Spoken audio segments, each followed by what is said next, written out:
ليلة القدر دا د رمضان المبارک په اخره عشره کې او دا په اخره عشره کې یقیني تور باندې ليلة القدر دا ډیره عظیمه ورځ ده او ډیره عظیمه شپه ده. الله رب العزت دی امت له صرف ورکړل بل چا الله نه ورکړي.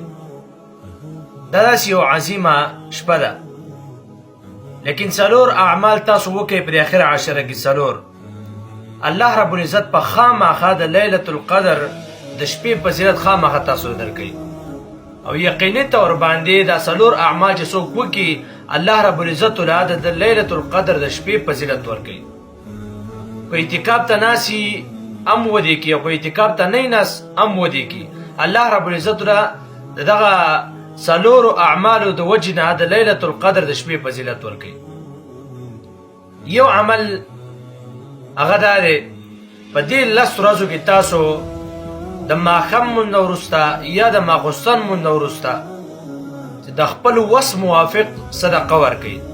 10 روپۍ صدقه دې وس کېږي هغه ورکړه، 20 روپۍ دې وس کېږي 20 روپۍ ورکړه.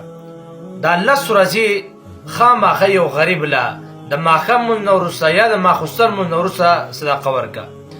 که تا صدقه ورکړه نو ليلة القدر خو په اخره عشره کې خامخا دی الله رب العزت په دومره ثوابونه درکې ګویا کې تا 8 کاله مسلسل د الله په نوم باندې صدقه ورکړه، دومره ثواب الله درکې.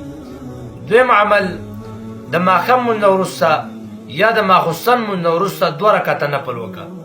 چې ته نفل په دې 10 ورځو کې وکړې او قضا کې نه نو الله رب العزت په د 8 کالو ګویا چې تا 8 کاله مسلسل 2 رکعته مونځ دا د ماښام مونځ یا د ماخوستن مونځ وروسته کړی، دومره ثواب الله رب العزت درکړي.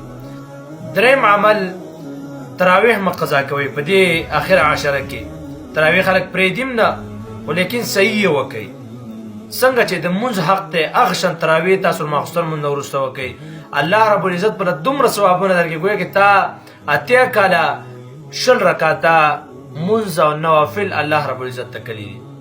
څلورم عمل د ماښام مونځ وروسته یا د ماخوستن مونځ وروسته تاسو لږ کښېنئ، مونځ چې کله وکئ نو مونځ پسې کښېنئ او 3 پیره یو پیره سورت فاتحه ووایه او 3 پیره سورت اخلاص ووایه.